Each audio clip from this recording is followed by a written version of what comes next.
a grabar y voy a presentar entonces Eddie Tejeda. Eddie es parte de Flaxo, él es abogado dominicano, egresado de la Universidad Iberoamericana, UNIBE, con 2 maestrías, una en Administración Internacional y la otra en Derecho Comunitario Europeo, que es un predoctorado, respectivamente en las universidades de París I y París II en el 89 y en el 1993. Actualmente es coordinador de programa de la Facultad Latinoamericana de Ciencias Sociales, Flaxo, República Dominicana. Es investigador de OMICA, es profesor en migraciones, derechos humanos y derecho al desarrollo en Flaxo y en UNIBE. Y también es autor de la Carta Iberoamericana de Participación Ciudadana en la Gestión Pública Dominicana, producida en 2013, del documento El Patrimonio de la Humanidad Entera, la protección de la UNESCO, 2012, un nuevo mapa en el Caribe, Jóvenes por todas partes, 2012 también, y del 2010 el estudio regional acerca del contexto de los derechos laborales y el acceso a la justicia laboral en Centroamérica y República Dominicana. En el día de hoy, Eddie Tejeda va a tratar el tema de migraciones de forma muy completa. Vamos a dividir como siempre en 2 bloques, uno de una primera 20, 25 minutos, media hora, después del cual podrán avanzar sus preguntas a través del chat. Les recuerdo que no es una reunión, es un webinar, por lo cual vamos a tratar de comportarnos de manera disciplinada y usar las herramientas adecuadas, que son el chat y también la parte de preguntas y respuestas. Y de tener un poco de paciencia para poder hacer toda la parte técnica necesaria, sobre todo en este contexto de luz, no luz, etc. Y también con sus compañeros para que podamos como responder a las varias inquietudes y contribuir a mejorar y elevar el nivel de la reflexión sobre las desigualdades en el contexto actual de emergencia por COVID en República Dominicana. Este fue el título y el tema general de este seminario, que hoy se concluye con el 6º encuentro. De mi parte, muchísimas gracias a todos y todas por estar aquí de nuevo en este 6º encuentro, con la fidelidad y el compromiso de participación que han demostrado cada uno de ustedes. Les llevo también los saludos y los agradecimientos del director de Flaxo, Iván Ogando, y también de parte de Oxfam, de Claudia Saleta y de Gloria Mezquita. Y juntos trataremos de seguir impulsando reflexiones acerca de estos temas tan valiosos y lamentablemente todavía tan actuales como la desigualdad en América Latina y República Dominicana en particular. Dejo la palabra a Eddie Tejeda y bueno, quedo aquí atenta a los próximos que están entrando al aula virtual. Gracias, buenas tardes. Gracias, Cristina, por esa presentación y todas esas flores. Un gusto y un placer estar contigo y con todos los participantes en este webinar. No sé si tú me vas a ayudar a subir la presentación o lo hago yo. Puedes hacer un share screen abajo. Te voy a autorizar. Ahora debería permitirte hacer un comparte pantalla. ¿Correcto? Sí. Compartir pantalla.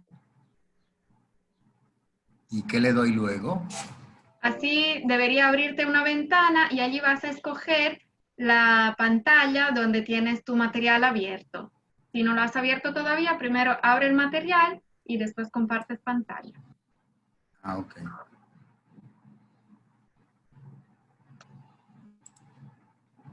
Yo puedo hacerlo también, pero por temas de corriente, de luz, prefiero que lo hagas tú. Aquí está.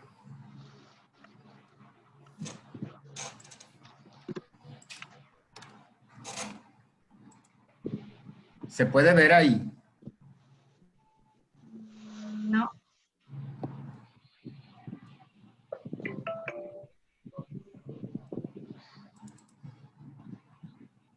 Ahora sí. Tienes abierta la pantalla de Zoom, no la otra. Ajá. Exacto, te está abriendo. ¿Será esta? Ahí. Ajá, perfecto. Sí, ¿Se ve? se ve. Ok. Nada, pues nada, gracias de nuevo y contarle un poco de qué se trata este documento y esta presentación que voy a compartir con ustedes sobre migración laboral en República Dominicana, que es parte de un proyecto que se está llevando a cabo en Flaxo en más de 10 países y que a mí me ha tocado hacer el documento por República Dominicana. Lo que le voy a compartir son como unas ideas de datos, informaciones de diversos informes, publicaciones nacionales e internacionales, muchas nacionales, porque es un tema muy estudiado en República Dominicana, pero decirle que tengo como un guión elaborado por Flaxo Guatemala que debe cada país más o menos tratar de adaptarse a ese formato que tiene mucho que ver con ver el tema de la migración desde el punto de vista de la migración, del desarrollo, de la economía del desarrollo por un lado y del Estado y la democracia por el otro. Entonces hay una última parte que todavía no le he hecho, que es sobre las conclusiones y la reflexión sobre lo que aparece aquí, que le voy a pedir tal vez me ayuden a concluir o a ayudarme a darme una idea de cómo concluir con esto. Antes de empezar con esa presentación, que yo no voy a leer porque la tienen ahí, la van a poder ver y consultar, simplemente voy a comentar algunas láminas.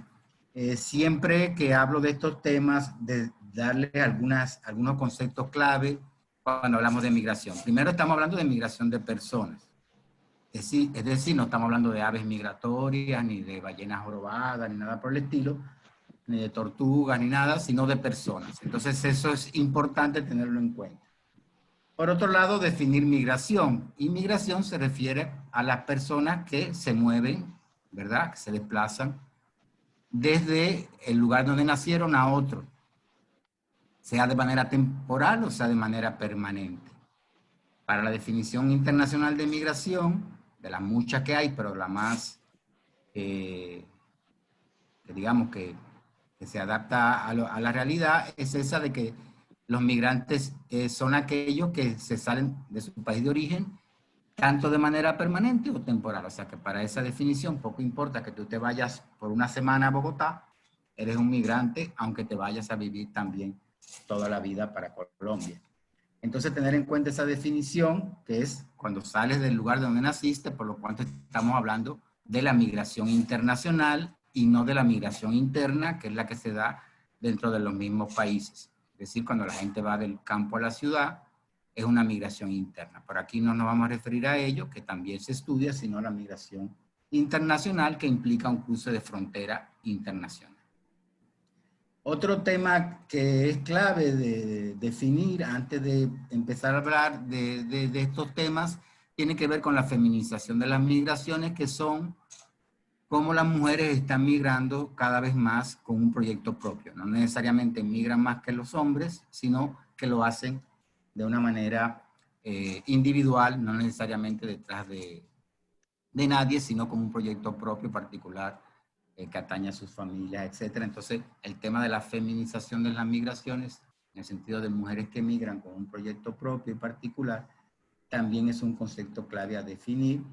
Y finalmente, en penúltimo lugar, la migración transfronteriza que se da en todos los estados que hacen frontera, donde la gente va y cruza la frontera, pero que vive en la misma zona fronteriza, entonces no necesariamente tiende a permanecer, sino que va y viene, ese ir y venir, porque reside precisamente en el mismo lado donde hace la frontera. Es la llamada migración transfronteriza, muy típica en estados que hacen fronteras, como el caso de República Dominicana y Haití, pero igual entre Costa Rica y Nicaragua, entre Perú y Chile, etc. Finalmente, decir que cuando hablamos de migración, hay la migración regular, que es cuando la gente migra como Dios manda, es decir, con su pasaporte, su visa y sus documentos, los documentos que requieren al país que va, y la migración que es irregular, que no cumple con los requisitos que se exigen en el país de acogida o a donde se va. tener en cuenta que nos referimos siempre a migración regular o irregular y no a migración legal o ilegal, o no a migrante legal o ilegal, para no criminalizar a los migrantes, no decir que están ilegales, porque ya eso confirma una tendencia que hay en América Latina y el Caribe y en el mundo, de que los migrantes muchas veces son considerados como criminales, es decir, como gente que está haciendo algo ilegal, porque ha cruzado una frontera de manera irregular. Entonces, por eso preferimos hablar de gente en situación irregular y no gente en situación ilegal. Dicho esto, paso a presentarle lo que quiero compartir con ustedes. ¿Qué tengo que hacer, Cristina? Darle a... Abajo, simplemente poner el mouse en la diapositiva que deseas. Ajá, perfecto. Así se ve más grande, mejor todavía. Ok, gracias. Entonces, fíjense, la primera parte es como la migración en el contexto dominicano, y cuando hablamos de contexto estamos hablando de un estado insular, del Caribe, que comparte la isla con otro estado, que pertenece a América Latina y el Caribe, los Estados Unidos. Cuando hablamos de contexto, estamos hablando del lugar específico, ¿no? Y lo vamos a ver primero en ese contexto dominicano, es decir, la sociedad dominicana, la economía dominicana, etcétera, etcétera, etcétera. Y vamos a ver primero el tema económico y la inserción laboral de los migrantes en esa economía, y luego algunos flashes, algunas ideas sobre el tema de la inmigración dominicana para darnos el contexto del país. Y finalmente, en la segunda parte, ya vamos a profundizar un poquito más en la migración haitiana en el país y la inserción laboral de los inmigrantes haitianos. ¿Por qué la haitiana? Porque la haitiana es la más voluminosa y la que más tiempo tiene, la más antigua, más de 100 años de migración. Entonces es importante el tema de la migración haitiana en nuestro país. Y finalmente el tema que da pie a nuestra ponencia de hoy, que son las tendencias en tiempo del COVID, que son algunas cosas que han salido en la prensa sobre ese éxodo que se está presentando con los migrantes haitianos que se están retornando a Haití por la situación de la pandemia. Entonces vamos a ver eso en una primera parte y luego la segunda parte, como ha explicado Cristina, en 2 bloques. Bien. Entonces, tener en cuenta el tema de la economía dominicana, que tiene un liderazgo importante, llegó a tener hasta 7% de crecimiento, es un país que se considera como líder, el mismo Banco Central así lo dice, en la región por ese tema del crecimiento económico del país, aunque esto no se ha traducido necesariamente en una buena distribución del ingreso y permanecen temas como la pobreza, las desigualdades dentro de la misma población, sobre todo en las zonas rurales, ¿no?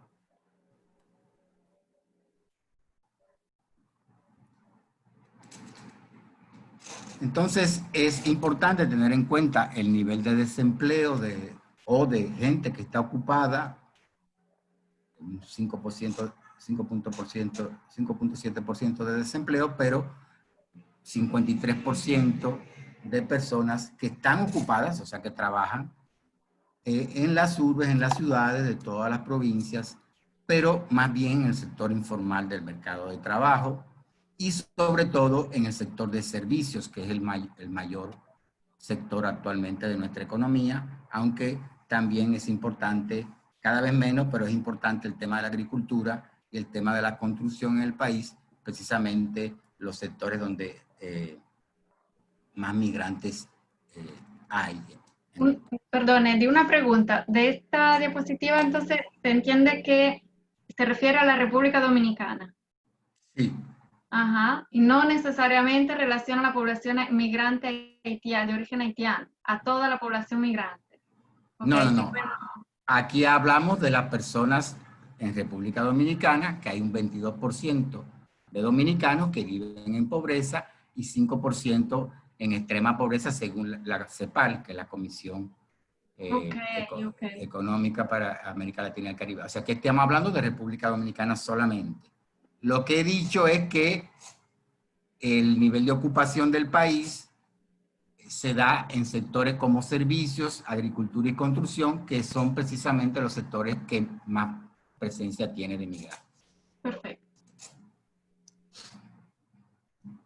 Hay una encuesta muy importante, muy buena, más de 500 páginas, de cuadros y de gráficos, y con una muestra excelente y un trabajo maravilloso, que es la segunda que se da sobre el tema de la inmigración haitiana. Se llama la ENI 2017, la primera fue en 2012, Encuesta Nacional de Inmigrantes, y te da más o menos un estimado de la población total de inmigrantes en general, regular e irregular, estimándola en más de 570,000 personas, sobre todo hombres. ¿Okay?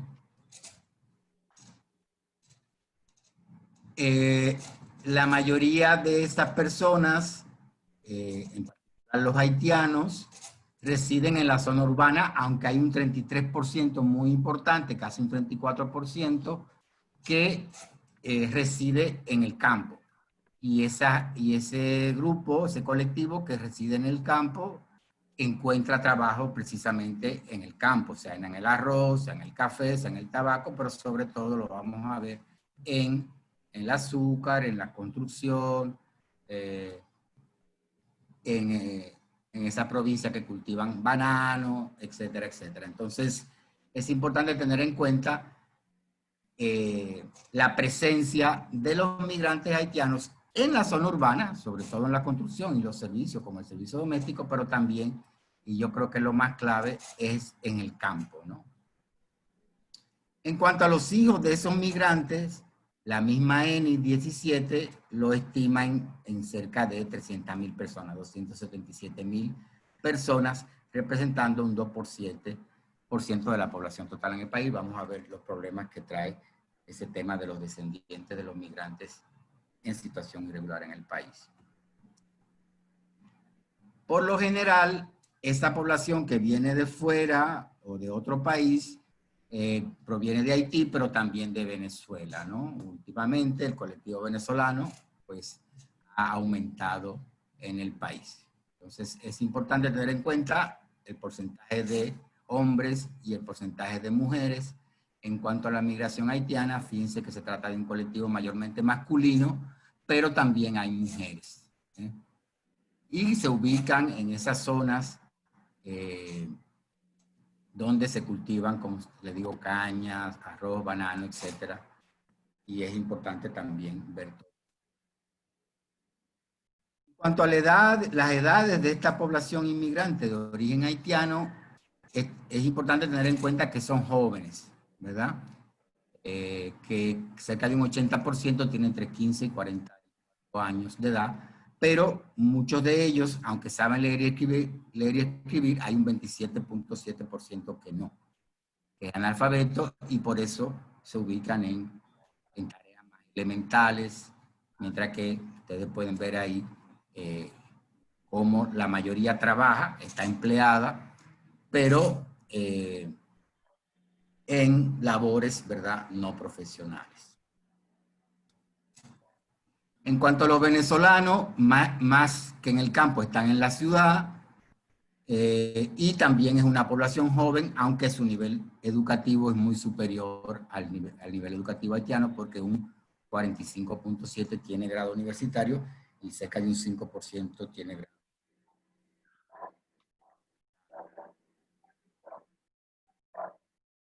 Con respecto a la emigración, tener en cuenta que de una persona que entra, 3 salen. O sea, la tasa de emigración dominicana es muy alta. Es muy alta porque es más de un 15%, entonces es bastante alta el porcentaje de gente que ha salido.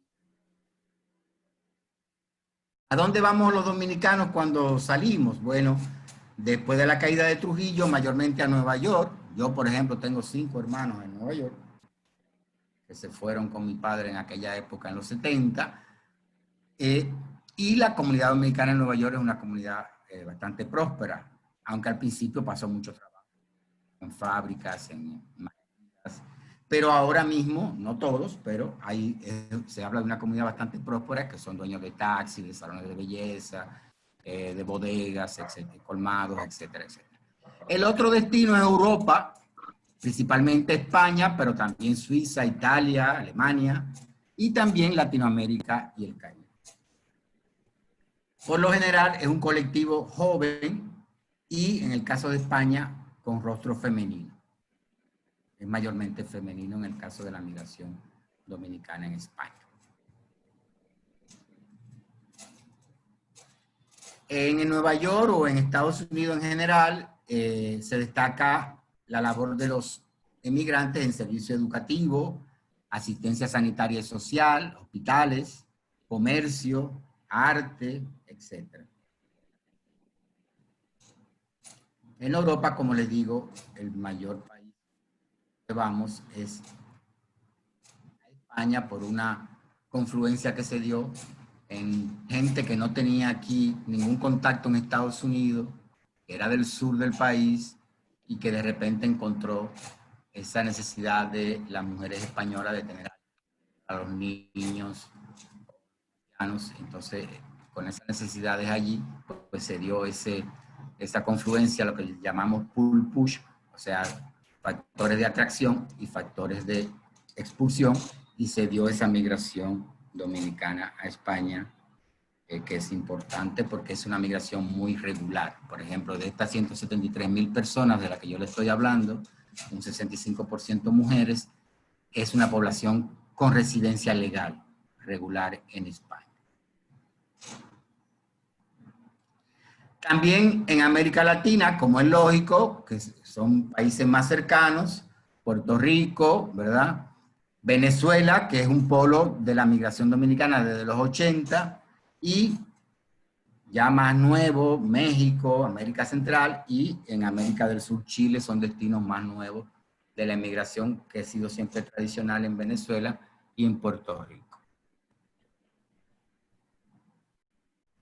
Esta migración produce trabajo y beneficios, utilidades, de los cuales una gran parte es enviado a los países de destino, en este caso a nuestro país, y se trata de un flujo importante de remesas, aparte de las remesas sociales, intercambio de imaginarios, de conocimiento, etc. Está también el tema de estas remesas familiares, que es dinero recibido aquí por los familiares que han quedado de este lado. Hasta ahí, Cristina, sería la primera parte. Entonces yo pasaría a ver si tienes alguna pregunta. No te oigo nada.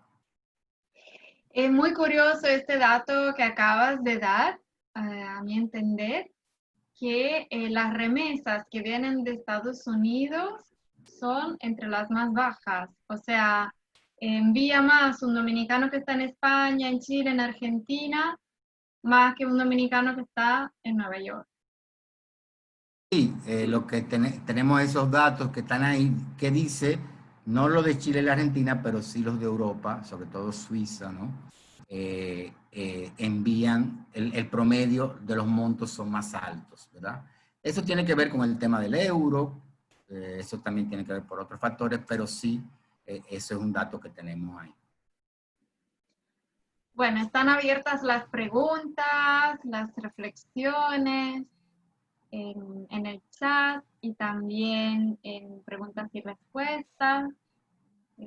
Frente a esta fotografía de la inmigración y de la emigración. Si quieren podemos seguir y lo vemos al final, pero si tienen preguntas, con mucho gusto, o comentarios, con mucho gusto, pues ahora podemos hacer. Hay Joan Guerrero que pregunta, quisiera saber dónde puedo encontrar la tasa de emigración de República Dominicana. La tasa de emigración. Sí, yo la dije, es un 15. Es un 15 la tasa. 12, ahora ya va a... de emigración es un 15 con respecto a la población, lo cual es muy alto porque a partir de 10 la OIM considera que es una tasa muy alta. Claro, se refería a la fuente, o sea, ¿cuáles serían las fuentes? Ah, la ¿Podrían fuente, enviarme la fuente. datos sobre esto? Sí, sí, ya yo le voy a dar fuente, que fuente ahí tengo más de, Hay muchas páginas de hay fuentes, muchas listo. En páginas de la fuentes. diapositiva al final, sí, yo les mandaré todo el material también. Y otra persona, claro, dice Gloria Ortega, claro, el monto individual, se refiere a las remesas, es más bajo en Estados Unidos, pero acumulado alcanza el 65% de Sí, todas las sí, remesas que... claro, claro, nadie lo subestima. Y Elba Franco dice identificar la frecuencia de envío con que está midiendo las remesas. Muy bien. Ya, seguimos, sí, son muchos factores. Seguimos. Ok. Vamos a hablar un poquito entonces ya de nuestro segundo tema, que es la migración haitiana en República Dominicana, los sectores productivos y la inserción laboral de los migrantes haitianos, que como ustedes saben empezó con el tema del sector azucarero, que en aquella época se hablaba que era la espina dorsal de la economía. O sea que esto empezó con trabajadores de las islas del Caribe inglés que empezaron a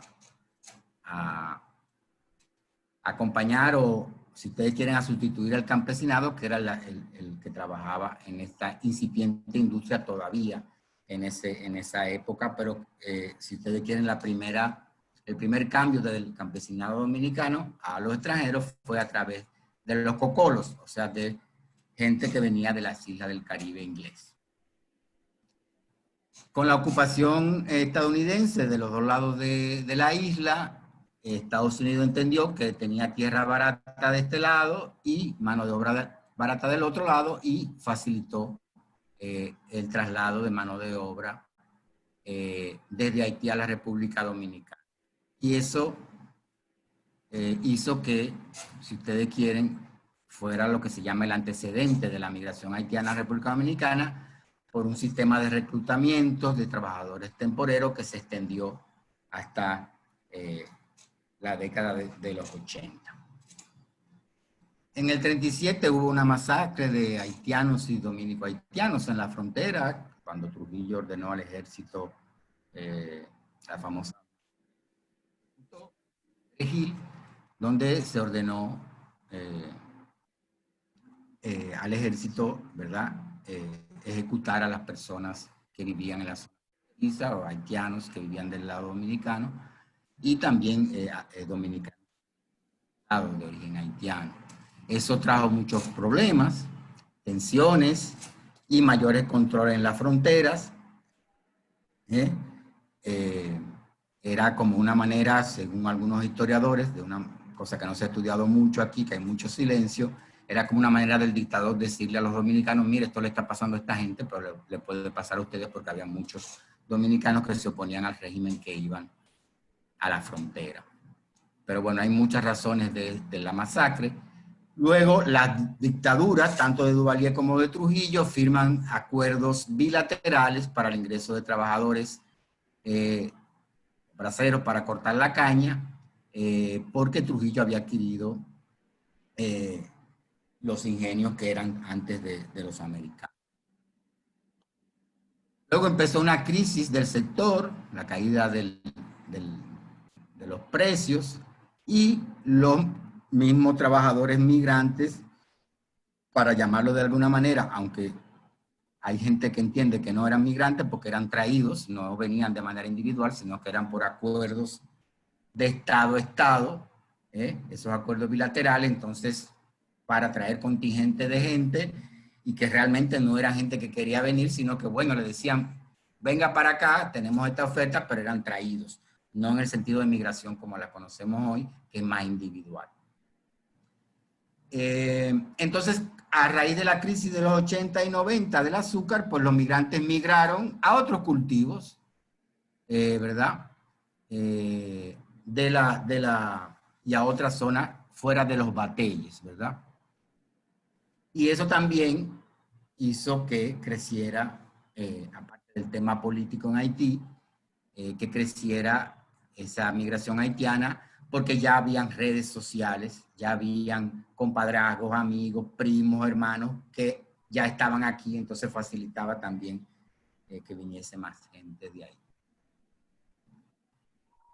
Fíjense que en la economía nuestra es una economía más bien de servicios, pero el sector agropecuario también es importante, aunque como le digo, cada vez menos, lamentablemente, pero es un sector clave, por lo menos para lo que comemos aquí, ¿no? Entonces, pero ese ha sido un sector bastante,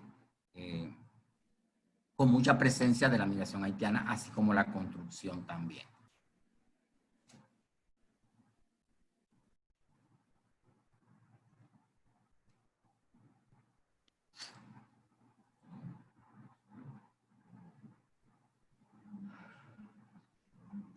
Entonces, fíjense, en cuanto a lo que se llama la PEA, o sea, la población ocupada que trabaja, cerca de un 7.6% de los ocupados son de origen extranjero. Según un estudio del UNFPA, del Fondo de Población de Naciones Unidas, esa población ocupada de origen extranjero produjo cerca de un 10% del valor de la economía dominicana en 2017 y de un 7.4% del valor agregado proviene de los nacidos en Haití.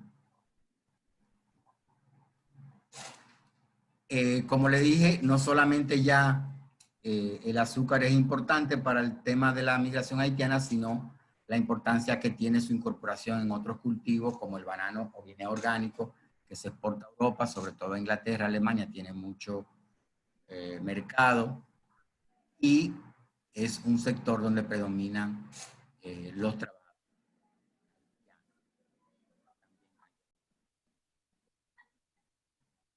También en la construcción, sobre todo a la fase de inicio de las obras, la participación de los migrantes haitianos ronda el 60%, 58%, según un estudio del Ministerio de Trabajo ya hace unos años. O sea, ante esa mano de obra haitiana en la industria de la construcción, que está paralizada en este momento, pues entonces eso.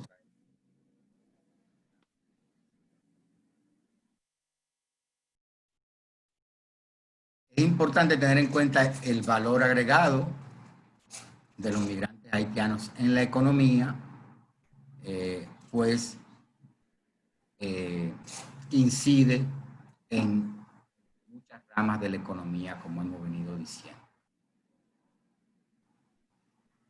Sin embargo, pese a ese aporte al desarrollo y a la economía, hay el aumento de la misma migración, su mayor visibilidad, que ya no se limita al campo, sino que ya está en todas las ciudades, pues trae cierto rechazo de algunos sectores que dicen que hay que aumentar las deportaciones cuando las deportaciones han estado con un promedio de 200 diarias en periodos normales, no ahora, que se han paralizado, pero por ejemplo, según datos de la OIM en Haití, la Organización Internacional para las Migraciones, entre julio de 2015 y septiembre de 2017 hubo 96.013 deportaciones desde República Dominicana. O sea que al mismo tiempo que este colectivo de migrantes aporta a la economía, pues como una parte de ellos se encuentra en situación irregular en el país, pues sufren las consecuencias de las deportaciones. En cuanto a los niveles de tolerancia con respecto a este colectivo, hay que tener en cuenta que hay estudios que señalan que en la zona metropolitana, Santo Domingo, yo no diría tanto Santiago, pero digamos en Santo Domingo, y en el campo mismo donde se nota esa necesidad, porque hay trabajos que los dominicanos no quieren realizar por las condiciones en que se dan, la precariedad y los bajos salarios, etcétera. Entonces, tanto en el campo como en las zonas metropolitanas más grandes, hay mayor nivel de tolerancia que a nivel general con respecto a los haitianos, aunque hay bastante prevalencia de discriminación, ¿no? También existe lo que se llama la ideología anti-haitiana, que algunos consideran que es una ideología estatal, que es el promover que los dominicanos somos todos menos haitianos y que los haitianos son malos porque no son católicos, practican vodú, son negros y nosotros somos de otro color, porque una serie de factores culturales que son diferentes a nuestros. Entonces, todos esos contrastes hicieron crear toda una ideología por una serie de intelectuales, entre ellos Peñavalle, que ayudaron a Trujillo a alimentar esta idea de un enemigo imaginario, en beneficio de sus propios intereses, basado en atributos raciales, biológicos, culturales como diferentes entre haitianos y dominicanos, o sea que eso hay que tenerlo en cuenta. Por ejemplo, tanto es así que la Comisión Interamericana de Derechos Humanos habla de que aquí hay un contexto de discriminación estructural contra los dominicanos, perdón, los haitianos, y que eso se ha visto manifestado en una serie de sentencias que ha dado la Corte Interamericana de Humanos, en particular la de 2005, que dijo que en el caso de dos niñas de Monte Plata, que habían nacido en Monte Plata, de madres dominicanas de origen haitiano y de padres haitianos, se le negó su acta de nacimiento, y eso dio lugar a un caso que la misma Corte llama un parteaguas, porque hasta ahí no se pensaba eso así. Estableció la Corte que el estatus migratorio de una persona no se transmite a sus hijos. Es decir, que si una persona está en una situación irregular en un país, su hijo no tiene la culpa de eso y merece o debe dársele la nacionalidad del suelo o del lugar donde nació. Para decirlo en otras palabras, un guatemalteco que nazca en México en situación irregular, su hijo no podrá ser mexicano. Es una sentencia que tiene valor continental y mundial, más allá porque tuvo mucha resonancia, aunque aquí en nuestro país se hizo lo contrario a lo que quiso la Corte, porque lo que se hizo fue restringir los derechos a la nacionalidad de los hijos de extranjeros en condición irregular. A partir del 2004, con una ley de migración que dice que los hijos de migrantes en situación irregular son no residentes, que están en tránsito. Luego la Junta Central Electoral tomó una serie de medidas para suspender la expedición de actos de Estado Civil, y en 2010 la Constitución ya dice claramente que los hijos de personas que residan legalmente en el territorio pues no pueden tenerla. En el 2013 el Tribunal Constitucional emitió una sentencia muy criticada, muy arbitraria, porque era una sentencia elevada por los abogados de una joven nacida aquí, hija de migrantes haitianos, llamada Juliana de Gispierre, y ella pedía que se le revisara una acción de amparo. Y el Tribunal Constitucional rechazó el recurso porque dijo que ella no cumplía con los requisitos para ser registrada como dominicana, y lo que fue peor fue que el Tribunal Constitucional pidió que eso se aplicara, el caso de ella, a todos los nacimientos desde 1929 hasta 2013 inscritos en el registro civil, lo que causó un gran revuelo a nivel internacional por esa desnacionalización en ciernes que exigía o exige sentencia del Tribunal Constitucional. Eso trajo problemas y el gobierno se vio abocado, el presidente Medina, a promulgar una ley, a promover y luego a promulgar una ley en respuesta a los efectos de esta sentencia, y esa ley 169-14, como se llamó, dividió a los grupos entre A y B. A, los que se habían inscrito en el registro civil, o que estaban inscritos en el registro civil, y B, los que no. Allá varios años de esa ley, según los documentos que yo he podido conseguir, solamente un 40% habían accedido los del grupo A, es decir, 24.189 personas, mientras que los del grupo B, que se les dio el chance de inscribirse en un libro de extranjería para dentro de 2 años pedir la nacionalidad dominicana como extranjeros, solamente 8.000 se han acogido a ese proceso, aunque que sepamos no se han dado naturalizaciones en ese sentido. Aparte del tema de la nacionalidad, el gobierno lanzó en 2013 un plan nacional de regularización de extranjeros que estaba previsto en la ley de migración de 2004 y se le dio 2 años, ¿verdad? Más o menos 18 meses, para que las personas pudiesen inscribirse en ese plan, que culminó en 2015 con más de 288,000 solicitudes, donde había más de 100 nacionalidades, pero la mayoría de origen haitiano.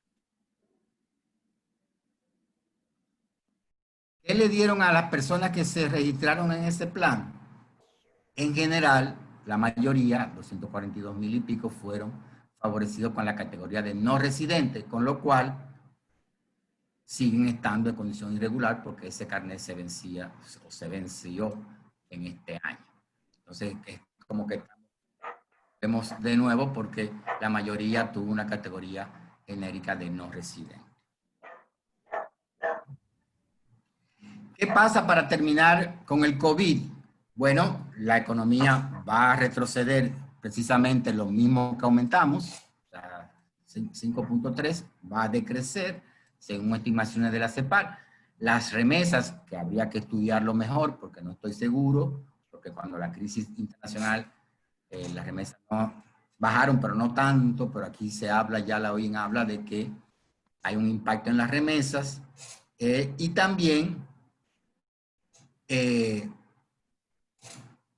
la misma crisis, ¿no? Entonces, eso hay que tenerlo en cuenta.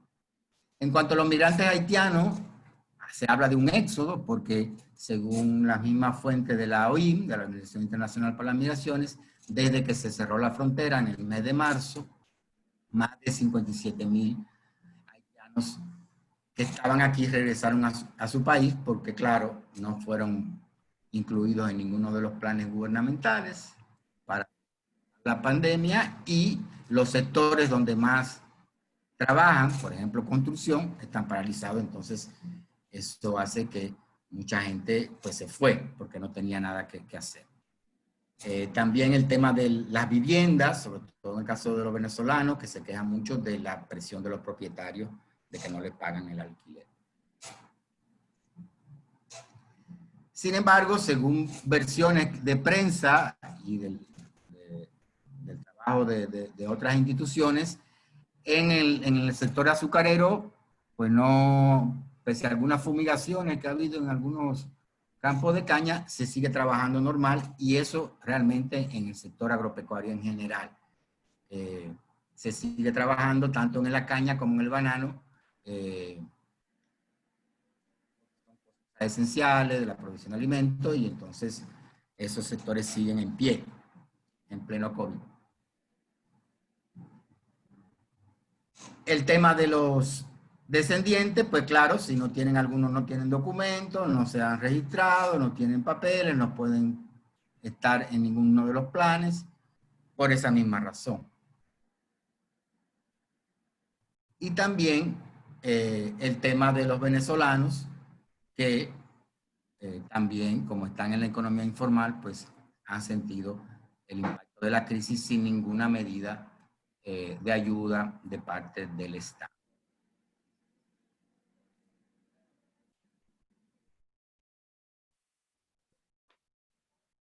Ustedes tienen las referencias del trabajo. Me falta concluir, por eso quisiera que me ayuden. Yo debo hacer una reflexión y una conclusión en cuanto al Estado y democracia y en cuanto a economía y desarrollo. Estoy en eso, no lo he hecho, pero ahí ustedes tienen la referencia de donde yo saqué estas notas que les he compartido. Y si tienen alguna pregunta o algún comentario, este es el momento. Muchas gracias, Eddie. Están abiertas las preguntas en el chat, en la parte de preguntas y respuestas. Veo que ya tenemos una. Sobre todo, llama un poco la atención la particularidad del país, ¿no? Que es una isla dividida en 2 estados. Entonces, también todo el tema de la migración para acá y para afuera, inmigración y emigración, te preguntaría qué particularidades tiene en relación a otros países que se enfrentan a una emergencia como la actual, donde igual han cerrado fronteras, pero tienen fronteras terrestres y tal vez han habido dinámicas diferentes que aquí en República Dominicana. Bueno, la situación en general para las personas migrantes pues no es la mejor, no solamente aquí, sino también, por ejemplo, en el caso de Centroamérica, lo estamos viendo ahora con muchos desplazados nicaragüenses en la frontera con Costa Rica, hemos visto cosas de la Cruz Roja, o sea, no te puedo dar una respuesta así, pero la situación de las personas migrantes por lo general en estas situaciones de pandemia, pues son las que más sufren, ¿no? Porque son las más vulnerables, porque a veces no tienen el documento, a veces no tienen las condiciones porque viven de un trabajo informal, que depende de si sales a la calle o no sales, que si hay trabajo o si no hay, es muy informal, como decía yo, 53% de la economía dominicana está en el sector informal, y de esa informalidad se aprovecha la inserción de la mano de obra extranjera, pero como te digo, el panorama es muy desolador, no solamente aquí, sino también en otros países. Habría que buscar ejemplos concretos y casos concretos para poder dar una mejor respuesta. Ya hay un par de preguntas de Mariel Olivo, hay una, y la pregunta, con relación a las migrantes haitianas que trabajaban en el sector de cuidados antes de la pandemia, ¿se comienza a ver si han podido regresar a sus trabajos? Yo no tengo el dato, pero sí tener en cuenta, creo que lo dije, creo que un 4.8 trabaja en el servicio doméstico. Entonces, es importante tener en cuenta, la mujer migrante haitiana, pues tienen un salario mucho más bajo, son las que menos perciben, pero también, como te digo, están a ver si encuentro dónde está eso de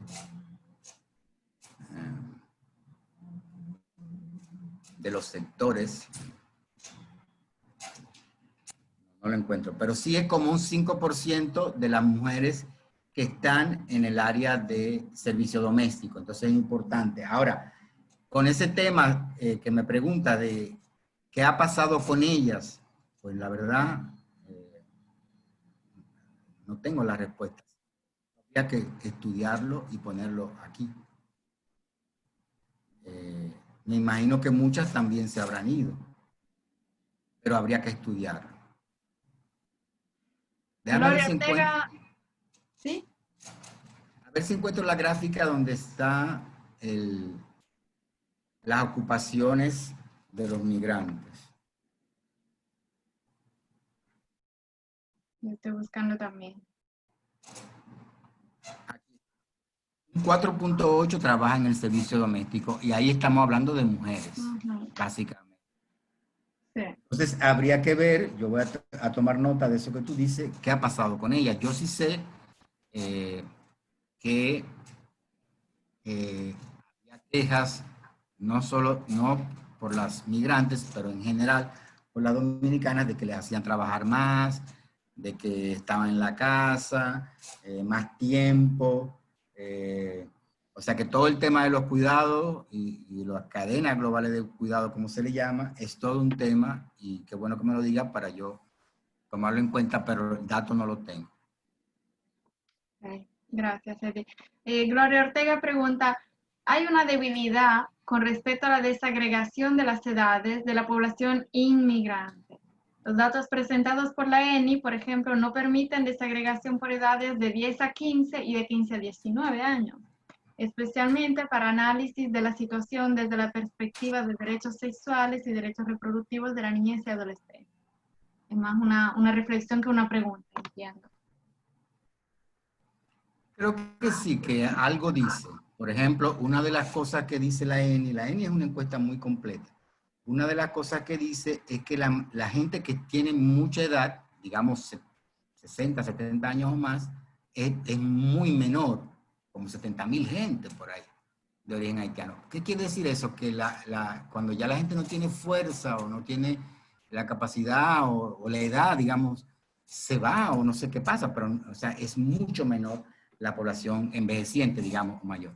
En cuanto a los niños, niñas, adolescentes, algo debe haber. Yo no tengo el dato aquí exacto, pero algo debe tener la encuesta porque quizá no da el detalle así, por ejemplo, de 0 a 5 no, pero debe haber, por ejemplo, de 10 a 15, 15 a 17.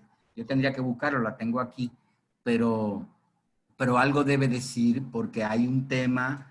Nosotros hicimos un estudio recientemente para Flaxo con Ómnica, para la Unión Europea y UNICEF, sobre niñez, adolescencia no acompañada entre Haití y República Dominicana, y es importante ese tema porque hay niños y niñas aquí que vienen, que van, que se mueven desde la frontera hasta Santiago, hasta Montecristi, hasta Santo Domingo, y caminan y limpiabotas y hacen esto y deshiervan y trabajan. Entonces hay todo un tema sobre la niñez y adolescencia que es importante tenerlo en cuenta también.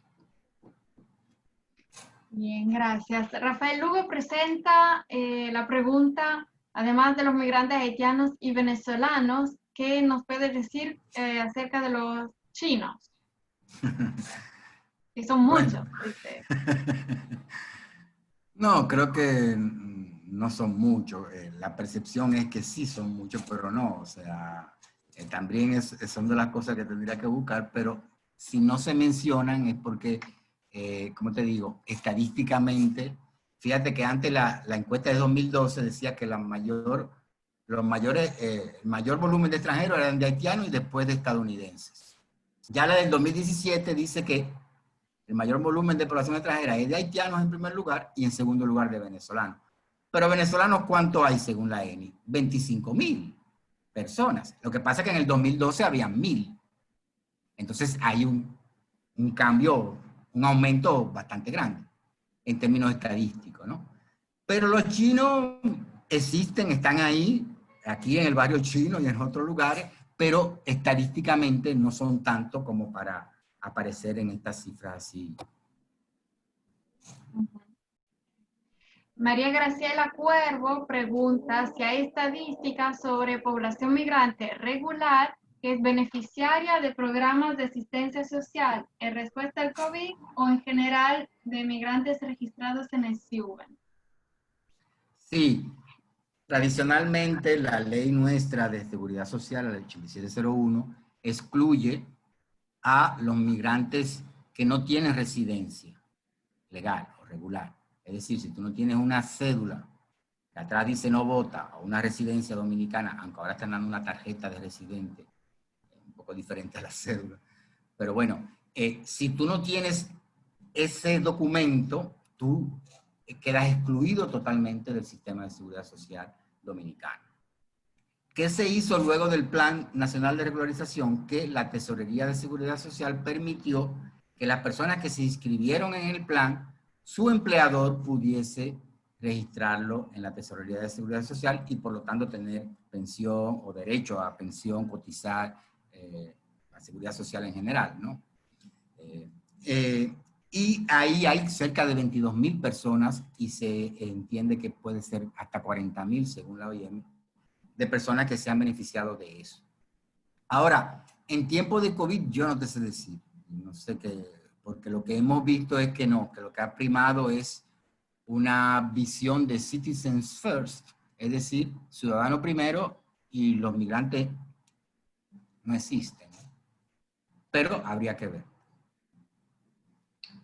Claro. Natalia Díaz dice, conociendo el nivel académico principalmente de los migrantes venezolanos, colombianos, contra los dominicanos al momento de la inserción laboral, ¿qué medidas se están tomando o se tomarán, dado que muchas empresas locales están contratando personas procedentes de estos países y están desplazando a los dominicanos?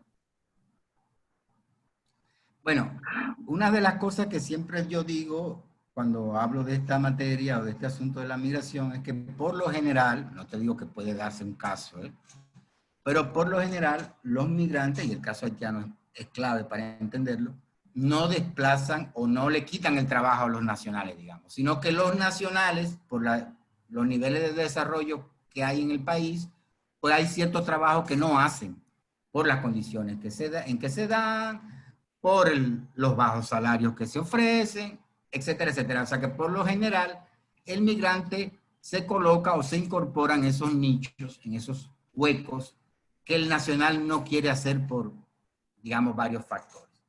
En el caso de la migración venezolana aquí, como te digo, hay más o menos 25,000 personas. Por ejemplo, uno de los que tiene una asociación de venezolanos habla de 90,000, me parece exagerado, pero bueno. La ENI habla de 25,000.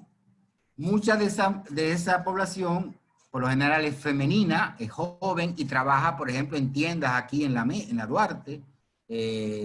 La contratan para vender ropa, qué sé yo. Que desplace a los dominicanos, puede ser, pero como les digo, en general, el migrante no suplanta la labor o el trabajo, digamos, del nacional, digamos, por principio. Pero pueden darse casos, no sé. Sobre todo, si estamos hablando de una población que tiene una calificación alta, pues lo que habría que aprovechar esa población que tiene un buen grado académico en algunas profesiones, porque ahora pueden ser profesionales que están trabajando, un médico trabajando aquí vendiendo jugo de limón. Entonces me parece también que pudiese aprovecharse ese potencial de esa gente que sí tiene una formación en otros sectores que no sea lo informal solamente. O sea, entiendo que la posición entonces que dice básicamente que los migrantes, en particular se refiere a los venezolanos, por ejemplo, que hemos visto que el 44% de los migrantes venezolanos ya tienen un título universitario. La intervención entiendo que era acerca de los jefes que prefieren, por ejemplo, un trabajador venezolano en lugar de un dominicano porque está mejor formado o está dispuesto tal vez a hacer extraordinarios, horas extras. Entonces, Puede darse el no sé si caso. hay datos de este fenómeno. Puede darse el caso, pero ojo, en el sector informal. En el sector formal, pues ya, acuérdate que hay, yo no lo he mencionado, pero aparece en el trabajo, la ley dominicana te dice que el 80% de los trabajadores de una empresa debe ser dominicano y solo el 20% extranjero. Claro, eso no se cumple en algunos sectores, como en el caso de, qué sé yo, una finca de guineo o de banano, en Mao, eso no se cumple, porque es al revés. Pero son trabajos bastante informales también.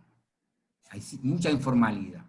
Pero ya cuando hay formalidad, es decir, cuando ya la cosa pasa por el Ministerio de Trabajo y tú tienes un empleo formal con un sueldo, qué sé yo, y que cotiza, pues ahí hay como te digo, esa barrera que dice que, bueno, que en una empresa el 80% del personal debe ser nacional.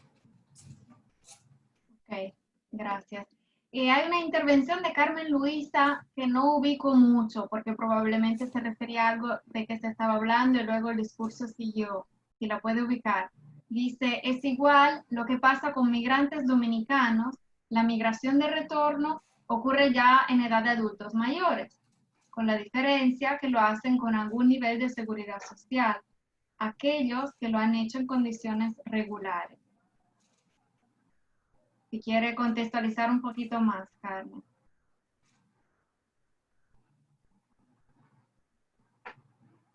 Y si hay otras preguntas Yo también. estoy de acuerdo con eso que dice ella. Es así, es así. Si hay alguna otra pregunta. Siguen sumando personas en la medida de que puedan. Y luego hay mucha referencia a los datos de la ENI, a cómo ha cambiado algunas caracterizaciones, por ejemplo, de la fuerza de trabajo a partir de los 15 años, ya en la última encuesta, mientras que en las encuestas anteriores no era así. Bueno, a partir de los 10 años, especifica Elba. Ah, pues tú ves, sí lo dice.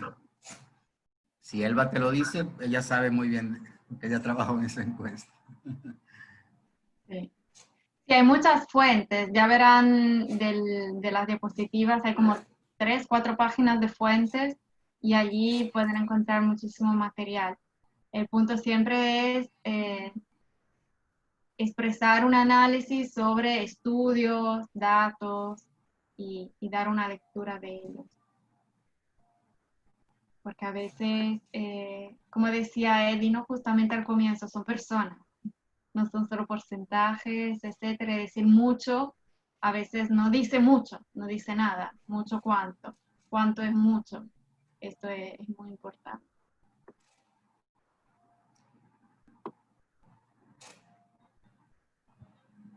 Dice Gloria, el punto no es que no se haya recogido la información en la N, es que no se presentó la desagregación por edades, claro.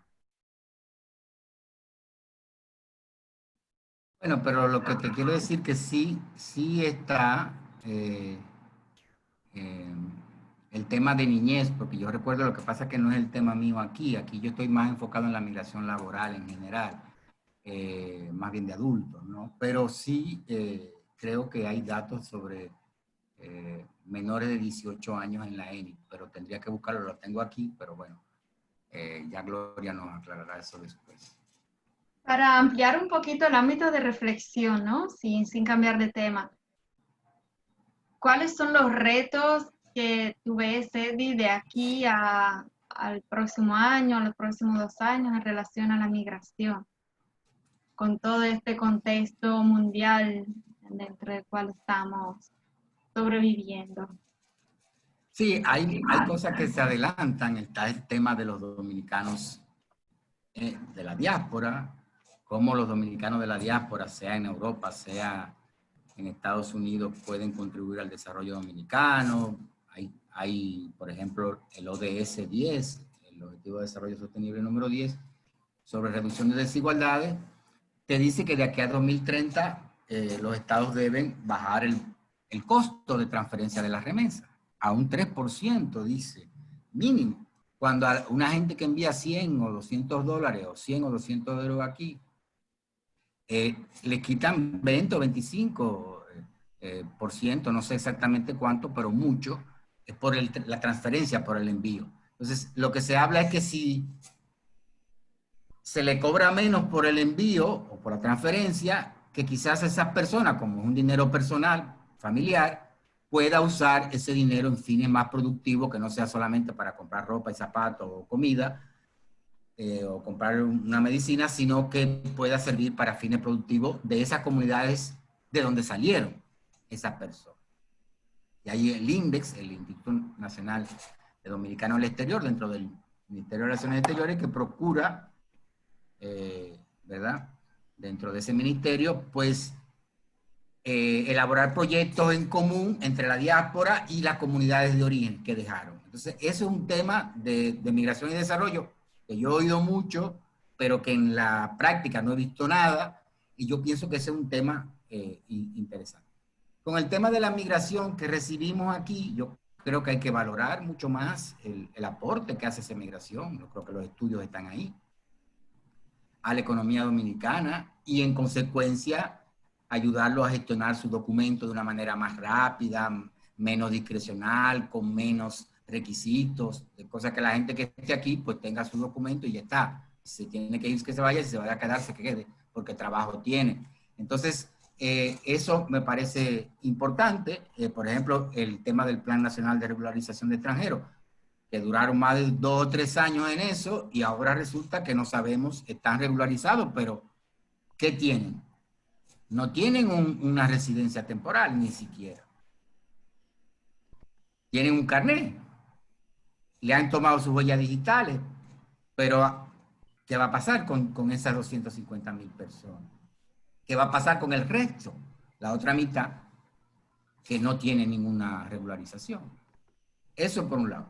Y el tema de la patria y el tema de la nacionalidad de los descendientes de inmigrantes, que a mi parecer un Estado no puede producir apatria, aunque el Estado lo niega. El Estado dominicano dice que aquí no hay apatria, como tampoco hay racismo. Sí hay. Y la misma ENI habla de 200.000 y pico de personas. Entonces, esas 200.000 y pico de personas hay que buscar una salida. porque ya la Constitución dice que no, que los que nazcan de hijos en situación irregular, de padres en situación irregular no son dominicanos. Pero la Corte Interamericana tiene otro criterio. Y dice que no, que precisamente porque son una población muy vulnerable, muy pobre, que nació aquí, hijo de unas personas que están trabajando en el país, con más razón para darle la nacionalidad. Entonces, es un debate largo, que despierta pasiones, que yo no trato ya casi nunca, porque despierta y divide a los dominicanos. En el 2010 se tomó una decisión más o menos, digamos, salomónica, porque se dijo que ya a partir del 2010, el que nazca de situación irregular no, pero tú te encuentras gente, como 28.000 gente que tiene un padre dominicano o una madre dominicana y no tienen la nacionalidad.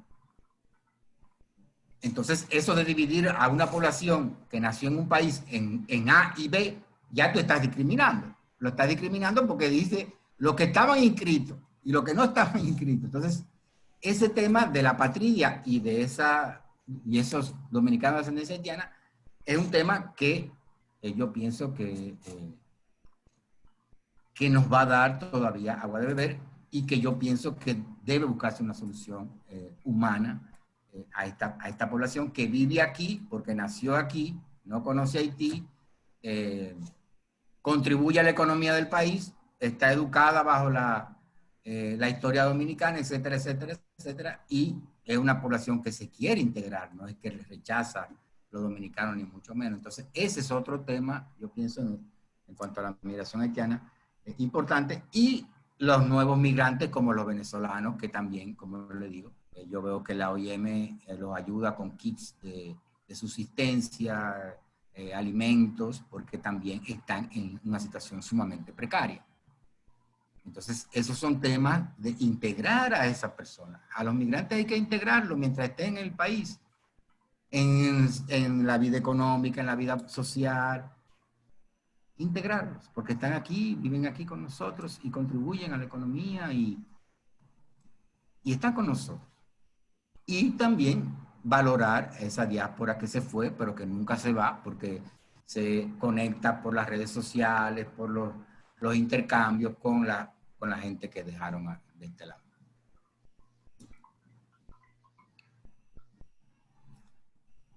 Muchas gracias, Katy. ¿Otras reflexiones, intervenciones, curiosidades?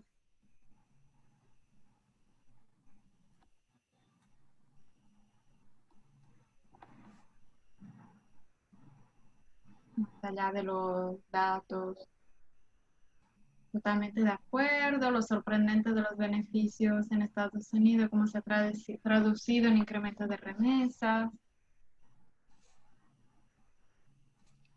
Sí, las remesas son muy importantes y no tienen uso necesariamente productivo porque son remesas individuales, son familiares. Entonces, se podría buscar la manera de que una gente que reciba $100 guarde 10 para tener una finca de guineo, qué sé yo, o poner un colmado, o un taller de costura.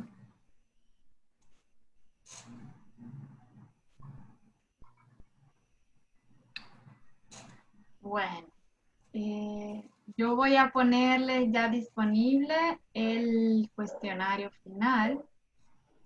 Mientras, las invito a llenarlo, por favor, antes de irse. Y vamos a hacer un intento, si están de acuerdo, en tratar de vernos todos, porque nunca nos hemos visto a la cara. Y seguramente nos conocemos algunos entre otros. Y vamos a lanzar. Ya el cuestionario está disponible y voy a tratar de, si quieres, Eddie, quitar, comparte pantalla, así podemos vernos en grande todos. ¿Qué hago? Le doy al quitar así, a lo verde. Ajá. Que le doy un clic. Sí. O Deja de compartir pantalla. Ahí Exacto. está. Ahora te vemos a ti en grande y vamos a ver si alguno que otro quiere compartir con cámara.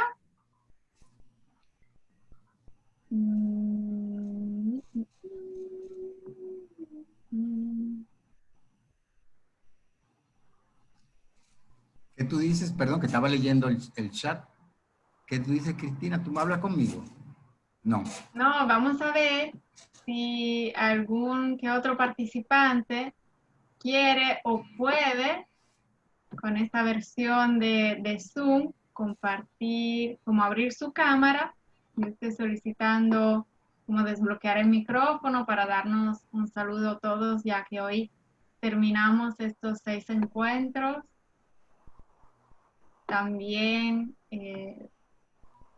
darles a todos la disponibilidad a escuchar propuestas, deseos de profundizar alguno que otro tema, tanto sobre desigualdades como de otros temas relacionados, desde el punto de vista siempre de las ciencias sociales.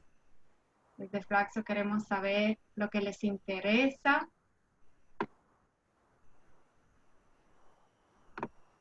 Lo que les gustaría encontrar, intervenir. Cristina, solo dar las gracias y un placer, la verdad. Gracias a todos. Gracias a ti, Eddie. Fue un enorme placer compartir con todos este importante seminario sobre desigualdades. Y bueno, excelente intervención. Muchas gracias, Eddie. Estoy leyendo desde el chat. A algunos no le permite quitar el muto. También saludos desde Brasil. Obrigada por la oportunidad. No me permite acceder a la cámara. Bueno, los que tengan el micrófono abierto pueden decir un chao colectivo. Ay, sí, gracias, querida. Yo por aquí que no logro conectar con la cámara, no sé por qué no me permite, el icono no lo tengo. Solo agradecer a Flaxo la oportunidad con los tremendos ponentes que seleccionaron para cada una de las sesiones. Hubo un par que no pude participar, pero cada una de las que he estado aportando siempre con la calidad de los ponentes y los contenidos que nos han presentado. Creo que si ustedes siguen recomendando o desarrollando acciones ssimilares, van a contar con un muy buen quórum. Un abrazo grande y especialmente para mi amigo y queridísimo Eddie. Excelente como siempre. Y gracias a ti, querida, por la excelente coordinación. Un besito. Y a todos los participantes y todas las participantes. Cariños. Gracias, Gloria.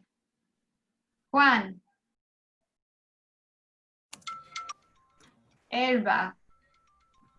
¿Alguien más quiere saludar, despedirse? Hola. Hola, Daisy. Sí, yo soy. Bueno, buenas noches, Eddie. Tu ponencia espectacular, muy completa, como siempre, muy preocupado ante el tema. ¿Me escuchan? Ajá. A ti, Cristina, por esa coordinación que has realizado. Muy interesante, es un tema para seguir abundando más información y que bueno, que a los inmigrantes venezolanos y a los haitianos se les pueda dar un respaldo. No se me escucha, no se me escucha. Sí, sí, te escuchamos. Bueno, y la preocupación ante los inmigrantes venezolanos, haitianos, pero bueno, eso será una respuesta más adelante, quizá ante las nuevas autoridades que vendrán. Y bueno, me ha gustado el seminario a través de Flaxo, en lo cual he participado, profesores muy capacitados con su tema. Y bueno, a ti, Eddie, felicidades que este es el tuyo en este momento. Gracias. Gracias, Daisy. ¿Me escuchan? Ajá. Soy Elba, muchas gracias. A ti, Cristina, a Eddie, súper agradecida. A Flaxo en general y a Oxfam, excelente diplomado, muy oportuno. Seminario. Diplomado. Ya le puse diplomado, le subí el Tema. estatus, pero realmente muy bueno. Muchas gracias. Gracias a ti, Elba. Hola, Hola, Juan. quiero agradecer a Flaxo, a Cristina por la coordinación y la oportunidad de participar en este excelente seminario que ha tenido ponentes de primera calidad, que ha servido para poner en contexto sobre la desigualdad y las políticas públicas en nuestro país. Los felicito y le agradezco la oportunidad y esperamos poder encontrarnos en otra ocasión. Muchas gracias y buenas tardes. Gracias, Juan.